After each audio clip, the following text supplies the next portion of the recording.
వేదికపైన ఉన్న అందరికీ కూడా నమస్కారం. ఇప్పుడు వాళ్ళందరి పేర్లు చెప్పడం మొదలెట్టానంటే దానికి అయిపోతుంది 10 నిమిషాలు.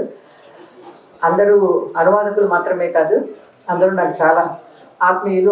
ఇక్కడ ఉన్న వాళ్ళందరితోనూ కలిసి పనిచేశాను కనుక వాళ్ళందరూ కూడా మాట్లాడబోతున్నారు. కాబట్టి ఒక్కొక్కరు పుస్తకాన్ని చదివేసే వస్తారు. వీళ్ళందరూ చదివి వచ్చే రకం కాబట్టి వాళ్ళందరికీ కూడా అవకాశం ఉండాలి. కాబట్టి నేను ఎక్కువ మాట్లాడను అని ముందుగానే మనవి చేసుకుంటూ డిస్క్లైమర్ లాగా సీతారామరాజు పుస్తకాన్ని ఆవిష్కరించడం నాకు ఆనందాన్ని కలిగించడమే కాదు, కొంత గర్వాన్ని కూడా కలిగిస్తోంది. నాకెందుకు గర్వం కలగాలి అంటే, 1 సంవత్సరం పాటు 1.5 సంవత్సరం కరెక్ట్గా చెప్పాలంటే 1.5 సంవత్సరం పాటు సీతారామరాజు నా శిష్యుడు. వేదిక పైన ఇంకో 2 ఉన్నారు. వాళ్ళు ఒకరు 2 ఏళ్ల శిష్యుడు రఘు, 5 ఏళ్ల శిష్యుడు, 5 కాదు 7 ఏళ్ల శిష్యుడు నరసింహారెడ్డి. సీతారామరాజు కూడా నా శిష్యుడే. నేను సిలికానాంధ్ర విశ్వవిద్యాలయంలో తెలుగు శాఖాధిపతిగా ఇప్పుడు పనిచేస్తున్నాను. తను జోహాన్స్బర్గ్లో ఉండి తెలుగు డిప్లొమా మా దగ్గర చేశాడు. మొట్టమొదటి స్టూడెంట్, మొట్టమొదటి బ్యాచ్ తెలుగు డిప్లొమా. తర్వాత ఎంఏ తెలుగు విశ్వవిద్యాలయంలో దూర విద్య ద్వారా చేశాడు. కానీ ఆ డిప్లొమా చేసిన తర్వాత ఎంఏకి వెళ్ళాడు. అతను డిప్లొమా చేస్తున్న రోజుల్లోనే ఒక్కొక్క పరీక్ష మేము పెడుతున్నప్పుడు నేనే కాదు, నాతో పాటు డిప్లొమాను బోధించిన మరొక 4 అధ్యాపకులు కూడా ఈ అబ్బాయికి మార్కు కట్ చేయాలంటే ఎక్కడ చేయాలి అని అనుకునేవాళ్ళం. ఒక్క తప్పు ఉండేది కాదు, ఒక లోపం ఉండేది కాదు. మేము రాసిన దాన్ని తిరిగి అప్పచెప్పేవాళ్ళు తక్కిన విద్యార్థులు, అవే నోట్సులు తిరిగి రాసేవాళ్ళు. సీతారామరాజు మాత్రం ఆ పని చేసేవాడు కాదు, ఆయన ఎప్పుడు సొంతంగానే రాసేవాడు.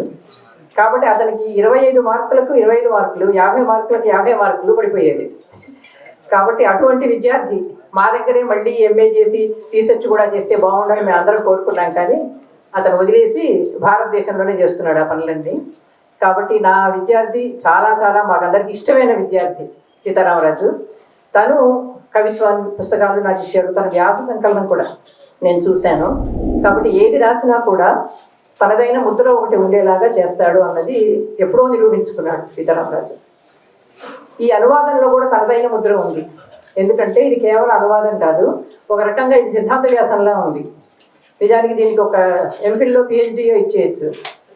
ఎందుకంటే ఎవరైనా ఒక పుస్తకం అనువాదం చేశారంటే ప్రతి అక్షరాన్ని ప్రతి వాక్యాన్ని భావానువాదమే కావచ్చు కాక ఈయన ఎక్కువగా భావానువాదమే చేశాడు. నిజం చెప్పాలంటే యథాతథ అనువాదం లాగా నాకు ఇది అనిపించలేదు. ఎందుకంటే ముఖ్యంగా మొదటి చాప్టర్లోనే చివరి చూస్తే కనుక ఒక పారా మొత్తం అంటే మూలంలో మండేలా రాసిన లాంగ్ వాక్ టు ఫ్రీడమ్, అది ఎలాగో అందరం దాదాపు ఉన్న వాళ్ళందరూ చదివామని అనుకుంటున్నాను. దానిలోని పారాలోని ఒక మొత్తం పారాను ఒక వాక్యంలోకి కుదించాడు. అంటే ఇతను మామూలుగా అనువాదకులు చేసే పని చేయలేదు, ఎక్కువగా భావానువాదం అని నాకు అనిపించింది. అయించి కాంతి తక్కిన వక్తలు చెప్తారు, అలాగే సీతారామరాజే తనే చెప్పాలి ఆ విషయాన్ని.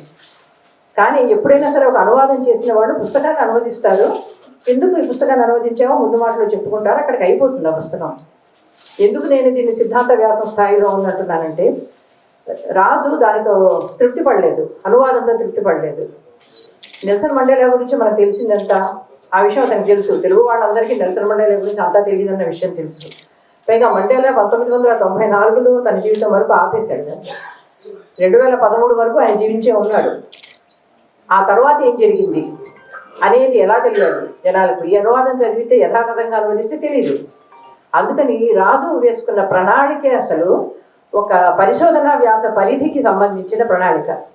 ఎందుకంటే మొట్టమొదట ఎందుకు నెల్సన్ మండేలాను అనువదించాలి, ఎంతోమంది ఆత్మకథలు రాస్తారు, ఈయన ఎందుకు హీరో అయ్యాడు, నాయకుడు ఎందుకు అయ్యాడు అని ఒక అధ్యాయం.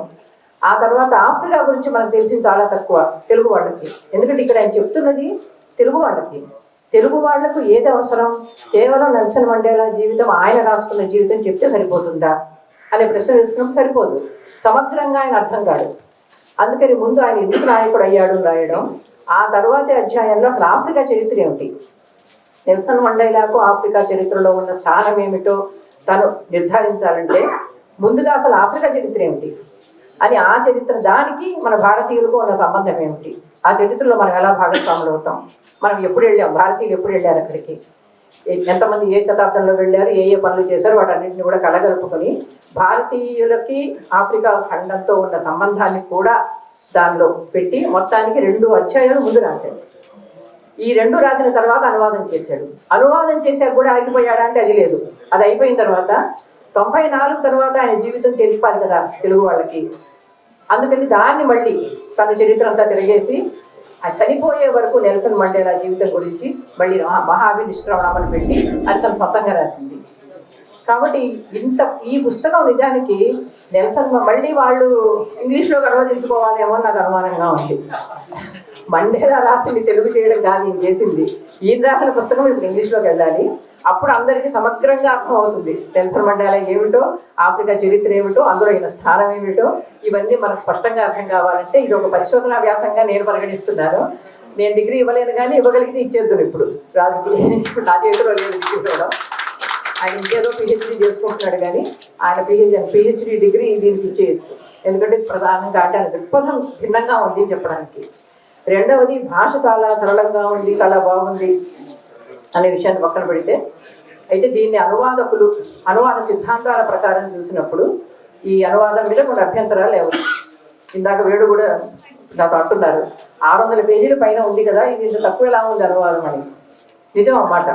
ఎందుకంటే ఆయన వాటికి చెప్పాను కదా, ఆయనే చెప్పుకోవాలి. ఇప్పుడు ఆయన యథాతథంగా ప్రతి వాక్యాన్ని ఈ పుస్తకం నుంచి అనువదించలేదు. దానికి కారణం ఏదైనా ఉందా అన్నది ఆయనే చెప్పాలి. అనువదించలేదన్నది మాత్రం చదువుతున్న వాళ్ళు ఎవరికైనా సరే అది అర్థమవుతుంది. దాని ప్రకారం చూస్తే ఇది కేవలం అనువాద గ్రంథం అంటావా, లేకపోతే నెల్సన్ మండేలా గురించి తెలుగులో వచ్చిన ఒక మంచి పుస్తకం అంటావా? నేనైతే రెండవదే అంటాను. దీని అనువాదం కింద మాత్రమే పరిగణించకూడదు. నెల్సన్ మండేలాని సమగ్రంగా సంపూర్ణంగా తెలుగు వారికి పరిచయం చేసే ఒక విశిష్టమైన రచనగా నేను దీన్ని భావిస్తూ, ఇంత చక్కని రచన చేసినందుకు రాజుని మరోసారి అభినందిస్తూ, మా దగ్గర పిహెచ్డీ చేయకుండా ఇంకెక్కడో చేస్తున్నందుకు అభిశంసిస్తూ సెలవు.